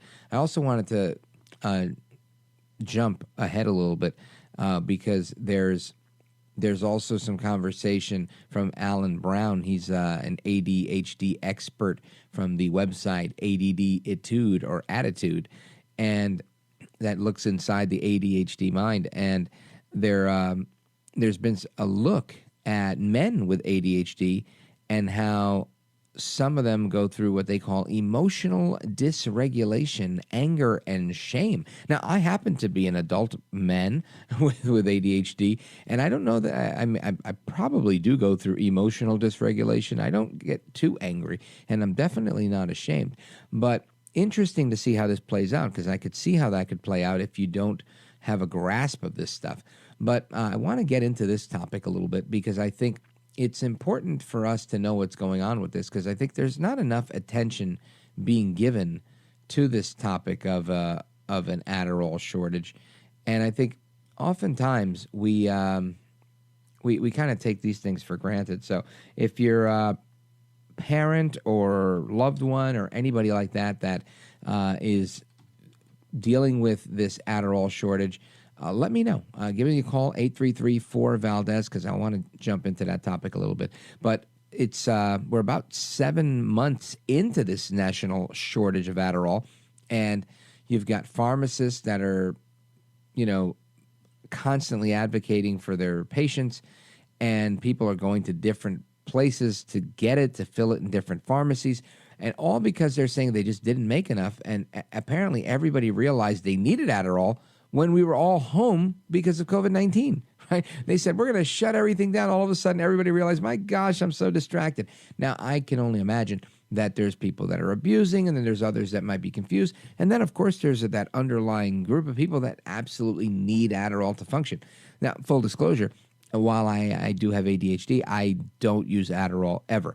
Part of the magic, I think, of being unpredictable and kind of spontaneous is the ADD for me. So I kind of enjoy doing live radio without any guardrails.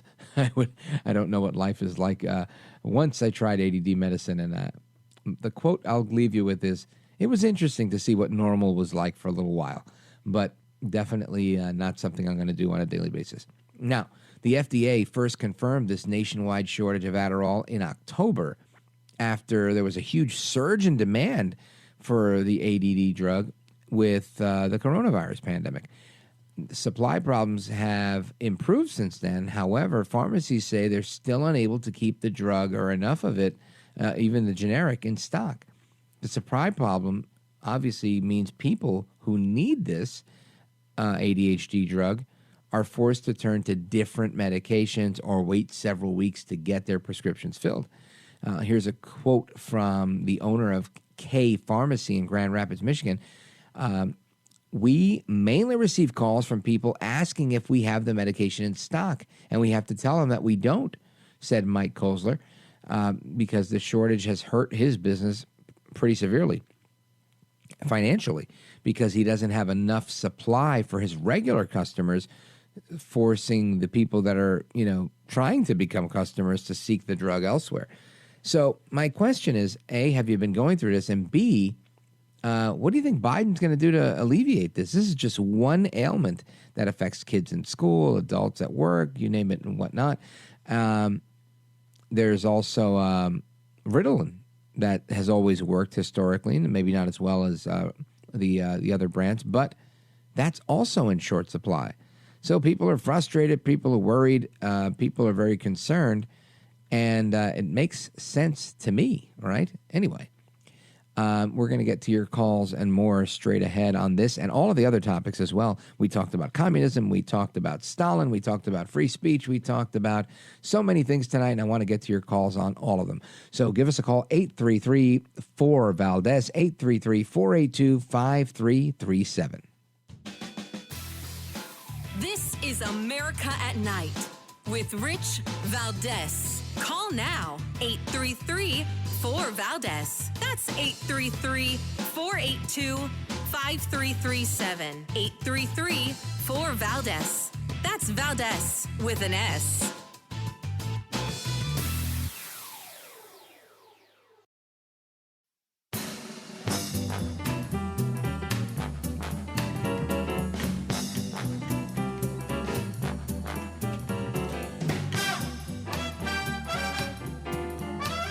I want to listen to you, Rich, all the time. America at Night with Rich Valdez.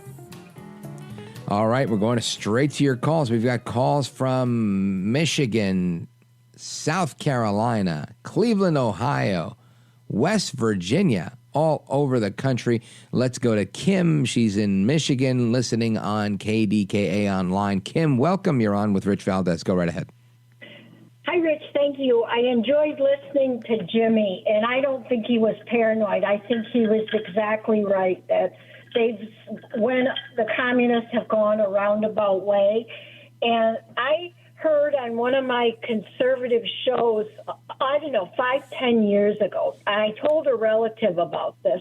I said, you know who started Earth Day? I said, it was a communist hippie college student named Ira Einhorn, and he killed his girlfriend and put her in a foot locker in his closet for a year and a half until she started leaking into the neighbor below, and then he fled to France for it was 10 or 15 years. Is Ira a friend of yours, Kim? How do you know this guy? Well, I saw it on a crime show, but I also heard it on my conservative shows. Ira Einhorn. The girl he killed was his living girlfriend, Holly Maddox. And like I said, he put her in a foot locker in his closet for a year and a half and continued to live in the apartment. I think it was in New York or something. I'm not sure. This is crazy. But, yeah. They finally extradited him back to the U.S. He's living in England, and France, but he was a big starter back around of Earth Day, back around 1970 or a little bit before. But yeah, I said, so don't celebrate Earth Day too much. He was a commie and a hippie, and anyways, he was right. And I wanted to say something else too. I lost my train of thought.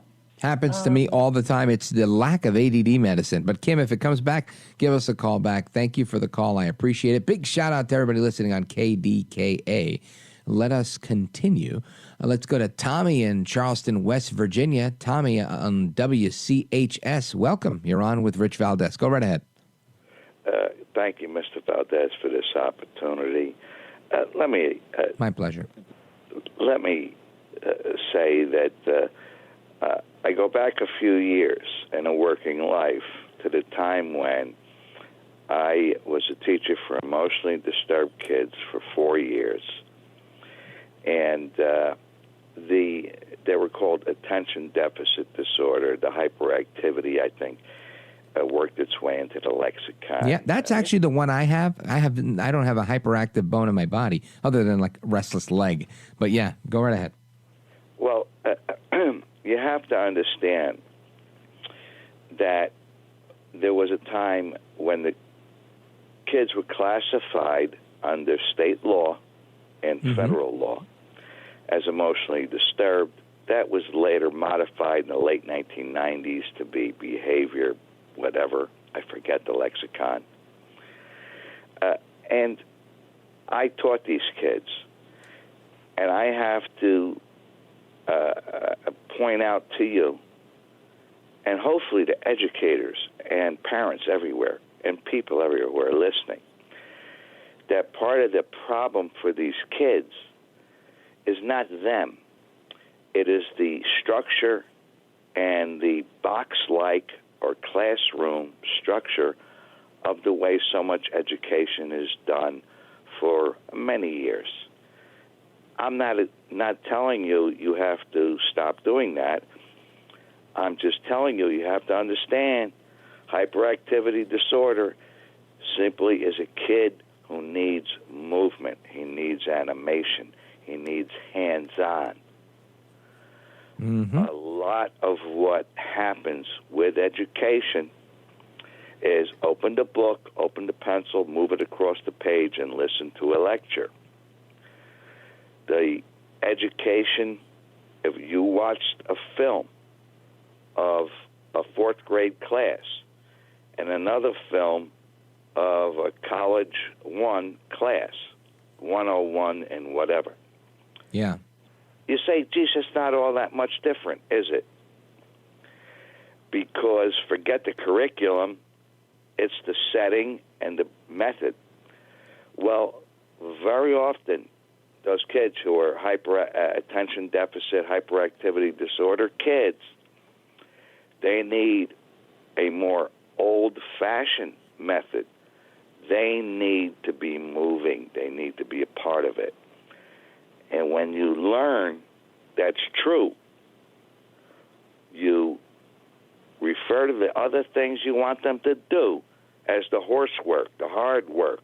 And then you give them freedom and animation within the structure of the hours you have as a teacher. It's good advice. If you know that going in, you could be good at it. Yeah. Listen, Tommy, I think you're spot on. I don't know that. I'm sure there are some people out there that are experts on this stuff. I can tell you that, from my experience, I didn't have a whole lot of academic problems with my own ADD growing up. If anything, I did really, really well in school. But it was always behavioral for me because I was quick-witted and I did my work fast and I wanted to talk to everybody and I couldn't not talk. So I just wouldn't shut up. And that always got me into trouble. And it's interesting because, there were teachers that got really angry with me. And, I look back and I go, well, what they didn't know better. And I didn't even know better. I was never classified as anything. I didn't get this diagnosis until I was in my 30s. And I was like, wow, that makes tons of sense. So I thank you for your service as a teacher. And and for giving a damn, honestly, because I can tell you did. Thank you, Tommy. I appreciate it. Big shout out to everybody on WCHS. And let us continue before the music starts playing. Let's go to Carol in Bedford, Indiana, WBIW. Carol, go right ahead. Hello. I was also diagnosed late in my, I was near about 32 when I was diagnosed, and then I realized I had ADD all my life. But I'm mainly women. I mean, girls daydream, so I daydreamed a lot. But I started having trouble concentrating. And I'm not one that believes in medicine just because you have something, but I had trouble concentrating, and so the Adderall does help me with that. And of course, now I'm like 69, so I need all the help I can get. And but, how is the shortage affecting you, Carol? It's hurting me because I have to wait like I'm without it like for 5 or 6 days, so I get totally off schedule. And it's been messing with my life, and I've got physical problems too. So it's like it just adds to my stress and adds to everything else. I'm sorry to hear that. It's been bad. Yeah. Tell me if you could. We only have about a minute to go, but if you could let everybody know, what are some of when you're not able to be on the Adderall, what is it like? What are you feeling? What do you go through? Yeah, to me, it's dreamlike. It's like when I wasn't on Adderall, I look in the past, and to me, it was a dreamlike existence. At the time, it didn't seem like that, but to look back. And so when I'm not on the Adderall, I don't feel completely together. I feel like I'm kind of living a dream. I don't know how you don't feel like it's real life. Right. And I'm not saying I didn't function. I functioned fine my whole life. I have trouble with being prompt. That's my main thing with ADD. I did real well on some subjects like English and stuff like that. I did terrible on stuff like geography because my brain couldn't pick it up. Right. But English, I did A's without studying. So it's like, it's like whatever you're interested in is what. But this Adderall thing's it hasn't really messed me up, I mean, it's, yeah. And what I do is to stick with my own pharmacy, though. People call around.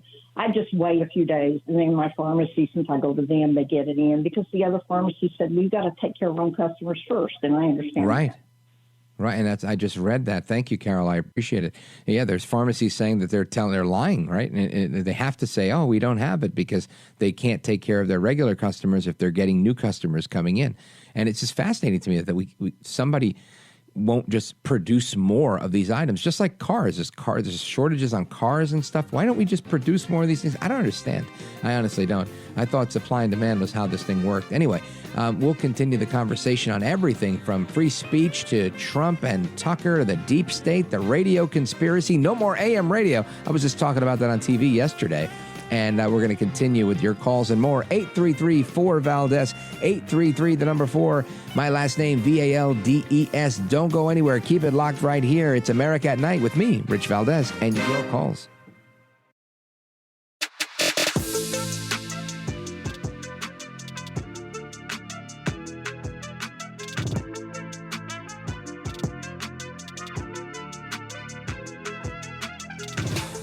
Call now, 833-4-VALDES. That's 833-482-5337. 833-4-VALDES. That's Valdez with an S. All right, let's dig right in. Lots of people, lots of opinions, calls from all over Dallas, North Bergen, New Jersey, Cleveland, Ohio, South Carolina. Let's go to Charleston, South Carolina, WTMA. Scott, go right ahead. Hey, Rich, thank you so much for taking my call. Yes, sir. Thank you to Tommy. I appreciated his comments, and Jimmy last hour. I want to hearken back to, I turned on the radio like 5 minutes left in your first hour. Mm-hmm. And you were saying if people disagree with you or your principles or whatever, if they're atheists, they could call in. And I really just wanted to applaud your disposition and your patience and your invitation. You're like Mike Brady, but, much better. Well, thank you. That's kind. I want to tell you a little story. You ever watch Judge Mathis on television? I love him. He's terrific. This is probably 15 years ago in my schedule. I used to watch him. One day he had a case. Lady, she went in the beauty parlor. She paid $35 for X. I don't know what they do in a beauty parlor. And she felt like she didn't get it, and the proprietor wasn't giving her money back or fixing it. So the judge heard the case, and then I forget how he ruled. It's not important.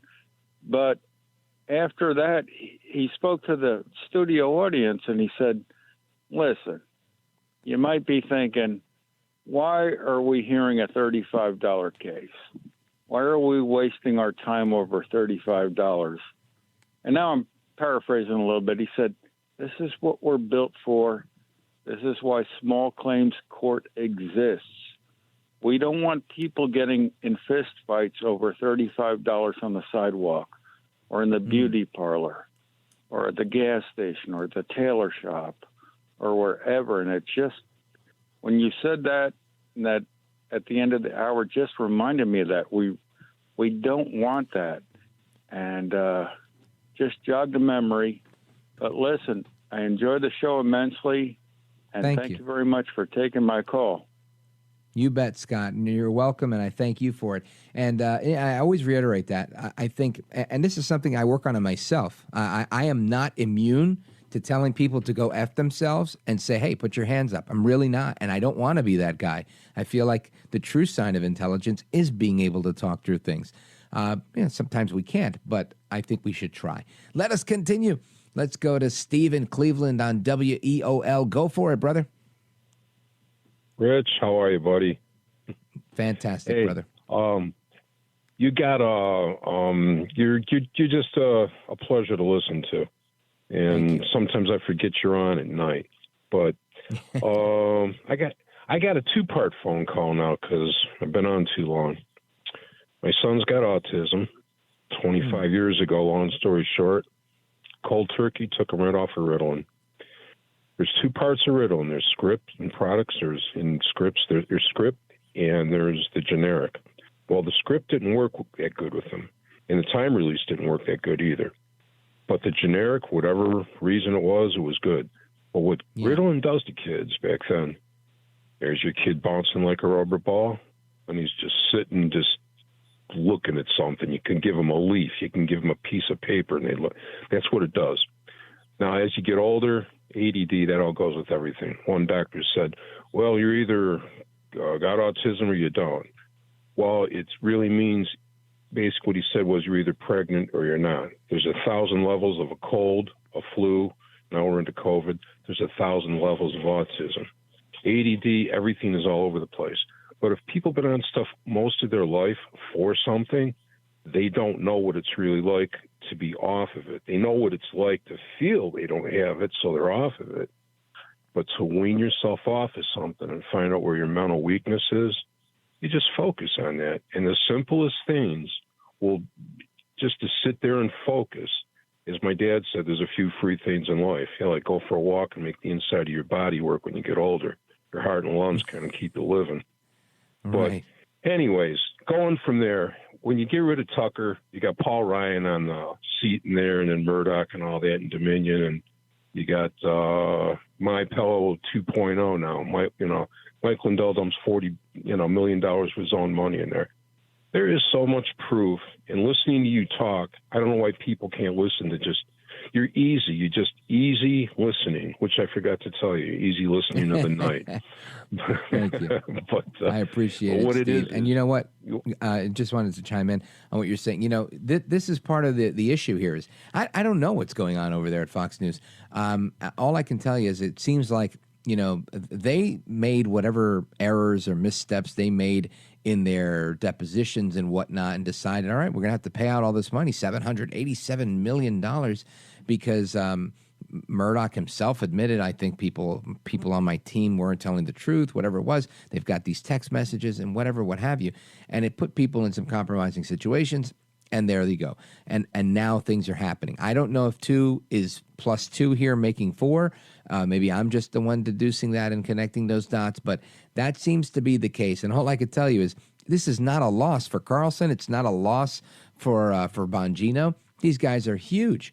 They have a platform where they can work again tomorrow. They're not going to lose out. The one that's really losing here is Fox. And I just can't for the life of me figure out why they'd want to do that. But they did, and they're made their bed. They're going to have to lie in it. Thank you, Steve. I appreciate it. Let's continue this conversation here. Let us go to, this is a good one here. Phil in Butte, Montana, KXTL. Phil, go right ahead. Hi, Rich. How are you? I'm dandy, sir. I got a few comments to make, and I'm sure you're not aware, but I lost about 45 minutes of your show tonight. You abruptly went off the air, and I don't know how that happened. You know, I don't like that. Local station, but you were off the air here for about 45 to 50 minutes. Well, you should let your station know if you get a chance. But what's on your mind? Talk to me about AM radio. Yeah. Okay. The Democrats, or as I call them, American Communist Party, they can't keep their fingers out of anything. Now they're trying to get a bill or whatever, you'll probably know more about it, to prevent any new automobiles produced to be furnished with AM capabilities on their radio, only FM. Now, you know what that means, so all talk is on AM. So just another way to silence you. Another way to throw me off the air. You know what, Phil? I talked about this yesterday morning. I was on Newsmax TV, and we had a conversation about this because Forbes had done a piece highlighting the fact that Ford and Tesla had announced we're not doing AM radio anymore. And they were saying that it caused some issues with these new electric vehicles, the AM amplitude modulation, the frequency of it. Now, I don't know if I believe all that. Maybe it's true, maybe it's not. They're saying satellite and FM don't cause this problem, and a lot of people like to stream. The problem I have with this is a massive medium, right? I mean, this is like I said on TV, it's like Twitter on steroids, and in real time, right? Because some people will see your tweets later, and you don't get to count the retweets here, right? I'm talking to you, you're talking to me. There's probably about 6.5 million people listening. But then there's all the people that you're going to tell afterwards when you say, I was on the radio yesterday, we talked about whatever, and who knows who they're going to tell. And it's that aspect of this that I think just is what scares people, where you have this late night or any format on talk radio where you have this ability to connect with people that they don't have, and the ability to censor me. Because guess what? If somebody doesn't like something I said, A, they've never done that to me, and I don't think they ever will. But B, they've got to wait till tomorrow or just pull the plug while I'm talking, right? Because I'm talking live. This isn't a pre-recorded program. So if my boss somewhere wants to say something, he's going to say it tomorrow after the fact. But with these other digital means, they can just kind of stop things midway, right? Because they have more control over it. It's not just live air. So I think you're onto something that, yes, you're definitely going to hurt conservative talk radio if you take AM radios out. But the good news is everybody can stream this program from just about anywhere on the planet. Rich Valdez, AmericaAtNight.com. Hit the listen live button. You can hear it. Rich Valdez, AmericaAtNight.com. Hit that listen live. And Phil, I thank you for the call. Big shout out to everybody in Butte, Montana and KXTL. Always a pleasure to speak with you, sir. You're a gentleman, a scholar, and a patriot. We're getting to the rest of your calls and more straight ahead. 833-4-VALDEZ, 833-4-VALDEZ. This is America at Night with Rich Valdez.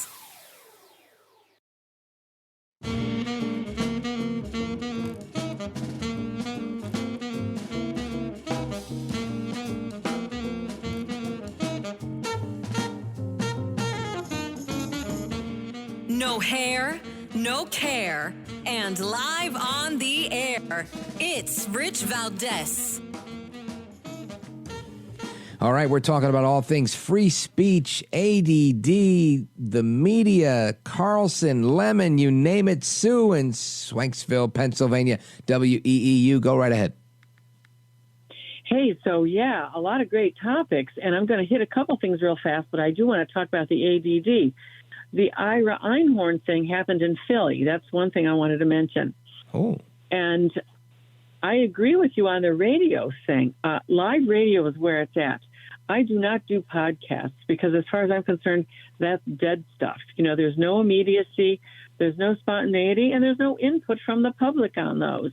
Well, Sue, I'm pushing back here. I love live radio. Obviously, I do 15 hours a week of live radio, but I do a podcast, and I love it, and it's a whole different world. You're right. There is no immediacy, but it's also this intimate thing where it's almost like a love letter that you're writing to the listener, and they listen to the whole thing.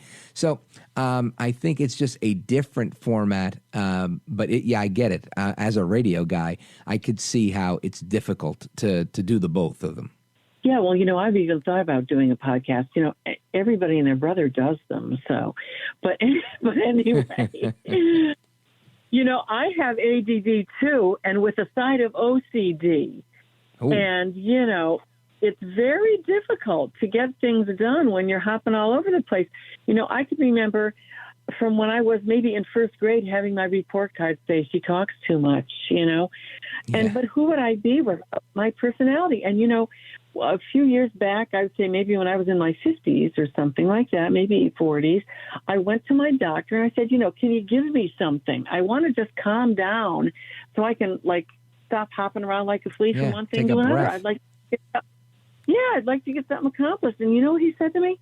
He said, everyone isn't supposed to be the same. Wow. Yeah, that's interesting. And again, maybe there's some truth to that. Look, a big part of my influence was the then CEO of JetBlue Airlines, who did an article, an interview where he was talking about his ADHD and how he started taking, I think, Ritalin, and didn't like the way he felt on it because he wasn't as spontaneous, wasn't as sharp. He was so hyper-focused that he felt that he needed that scatterbrainedness to help him thrive. I think I also thrive in that world of kind of whatever organized chaos, and I've made it work. But how many people get to live the dream and become a talk radio guy where you can make this work?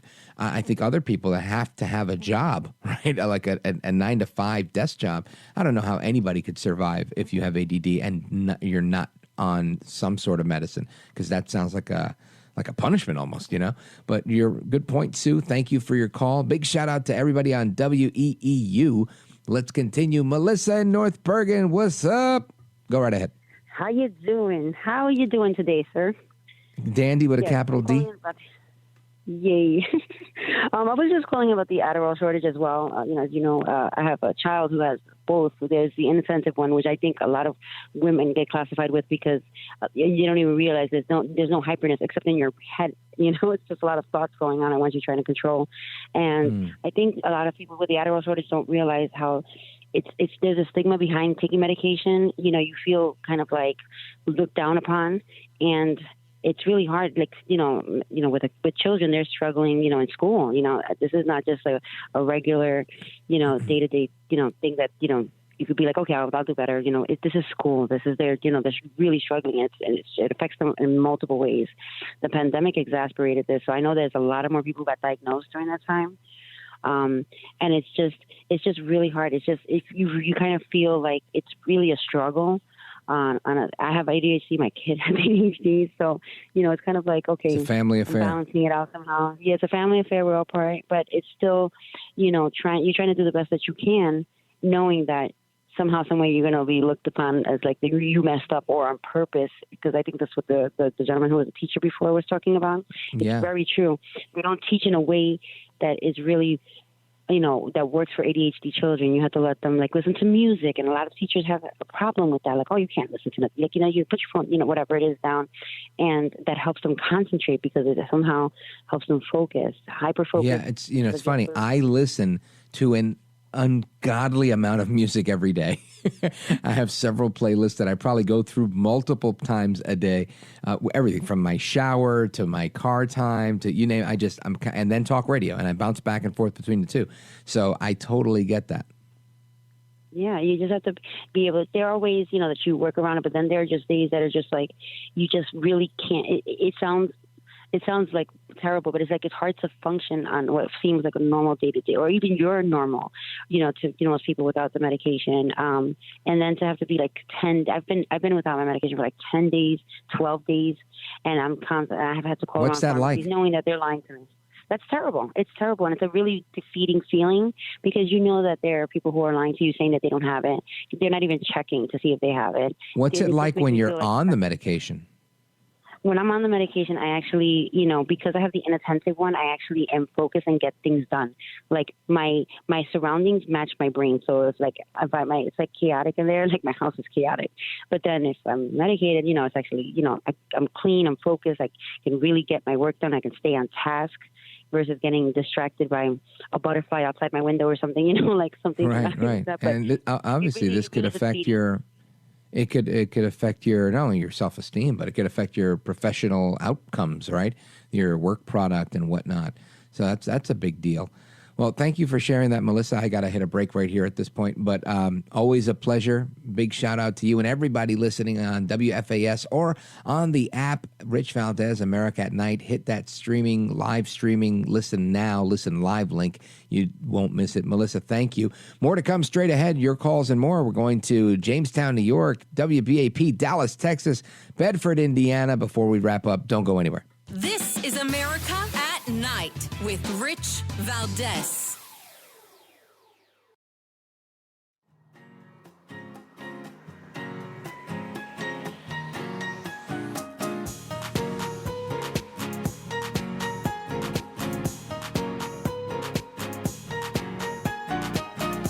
All right, and 30 seconds says it all. Don in Jamestown, New York, WJTN, go. Yes. EM radio, can that be jammed like FM radio? Because my FM station, just on Sunday only, when I want to listen to Cast Roundtable, I can't listen to it. Because I don't know. Honestly, I think different signals get messed up different ways depending on where you are. But the good news about radio is that you can always go and stream it.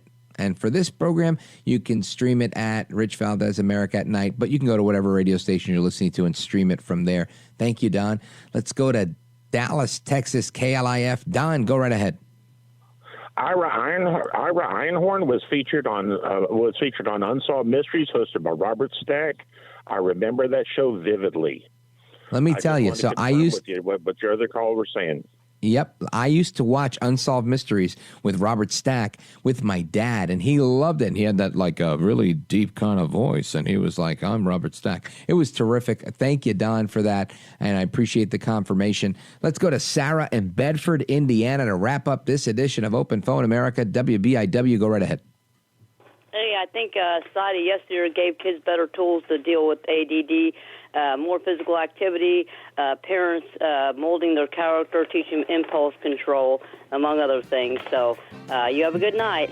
Thank you, Sarah. Yeah, well, listen, those are some of the big issues, right? If I had impulse control, I wouldn't have ADD.